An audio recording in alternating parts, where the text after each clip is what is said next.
Hello Capricorn, Sun, Moon, Rising, and Venus signs. Kamusta kayo? Sana po nasa mabuti kayong kalagayan. Welcome back po sa Star Tarot. Kung bago kayo dito, welcome din kayo. Thank you sa inyong support. I truly appreciate it. God bless you all. Pauna mensahe ninyo, Nine of Pentacles energy. Capricorn, this is you reaping the rewards of your hard work. Meron na ditong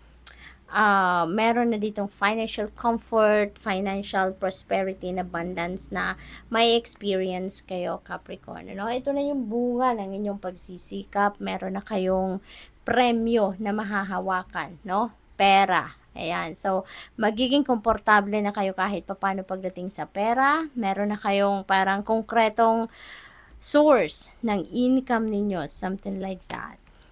Five of Swords, this is internal conflict, no? Capricorn, maaring meron kayong pinoproblema, meron kayong iniisip gawin, pero maaring hindi ninyo ma-figure out which way I'm going to take, no? Parang gano'n. So, siguro yung isip ninyo at saka yung damdamin ninyo hindi nagtutugma, hindi nag-agree with each other, kaya ganyan ang sitwasyon.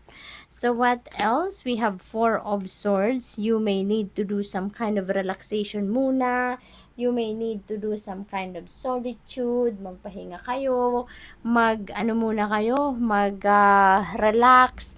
Mag-reflection mode kayo. Kailangan ninyo yung Capricorn para makatulong sa inyo na magkaroon kayo ng kalinawan sa inyong isipan, ano? Makalma din muna yung all your senses at may balik ninyo sa balanse ang sarili ninyo para mas makapag-isip kayo na mas maayos, magkaroon kayo ng magandang tulog muna. Kasi 'di ba, pag magandang tulog natin, if we get a quality sleep, no, kahit power nap lang, pero malaking tulong 'yan sa atin. Nakakapagpaginhawa din 'yan ng pakiramdam, hindi ba?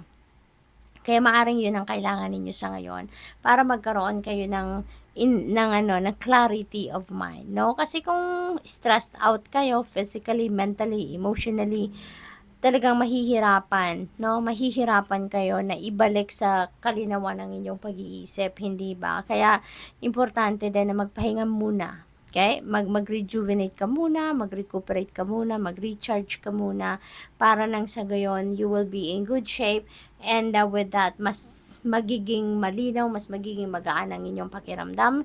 You'll be able to figure out kung ano na ang dapat ninyong gawin, ano ang best na gagawin. Okay? We have Queen of Pentacles. Ayan. So, this is money talaga, no?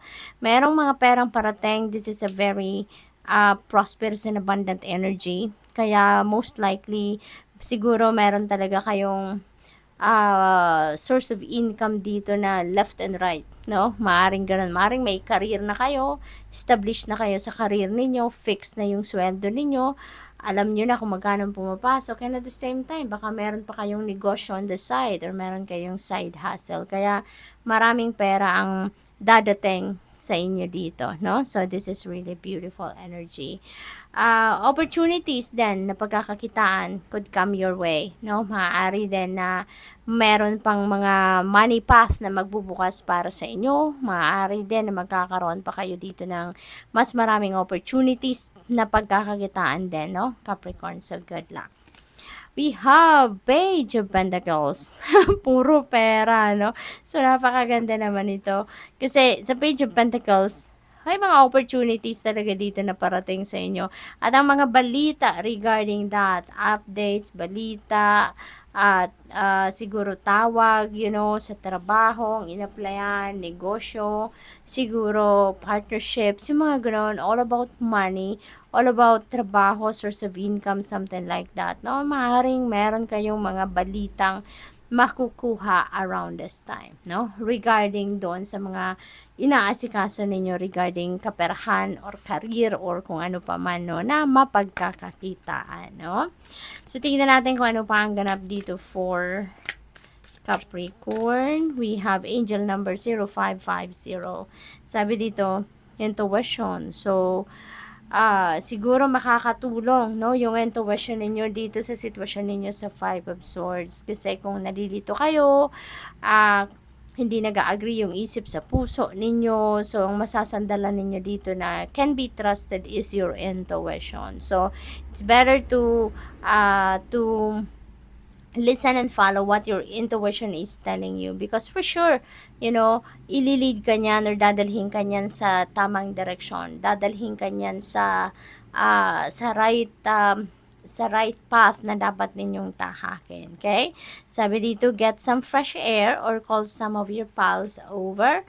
Take a look around you. There is so much natural beauty waiting to be discovered. So, alam mo, makakatulong din ito na mag-spend kayo outdoors in nature. Lalong-lalo na dito sa dalawang energies na to, na napagod na kayo, pagod ng isip ninyo, katawan ninyo, kailangan ninyo magpahinga, no? Spend time, no? If you are safe, if you will be safe, no? Going outdoors, spend time with nature, no? Outside your house, para nang sa gayon ma-absorb ninyo yung healing energy, no, na nilalabas ng nature spirits. Napakalaking tulong yan, lalo na doon sa atin na mga magulo ang isipan or may mga pinoproblema, may mga indecision pinagdadaanan. Nakakatulong talaga yung nature spirits. No, it's very therapeutic, it's very healing, it's very rejuvenating. So, it's all up to you. Kung magkakaroon kayo ng access to nature, spend time with nature, no, as long as you are safe, no, at saka kung pwede, kung applicable sa inyo, then do it. Otherwise, then staying at home or kung saan man, kung sa church kayo or wherever na makakapag solitude kayo, no, yung gano'n. So that would help. What else? We have angel number 2222. Sabi dito, you can do everything by yourself, but life is to be shared, no? Partner up with the right spirit and you'll become a force. Honor commitments and people around. Don't judge, okay? Listen. So, napakahalaga talaga na makikinig tayo, hindi lang sa ating intuition, hindi lang sa bulong ng ating puso, but also it is also good to have that ear then para sa mga taong nasa paligid natin, no? Because you never know, baka meron ditong makakapagbigay sa inyo ng magandang tip, makakapag-suggest ng magandang gawin, 'di ba? Makakapag-advise. So good luck. Thank you for watching. Love and light. Namaste.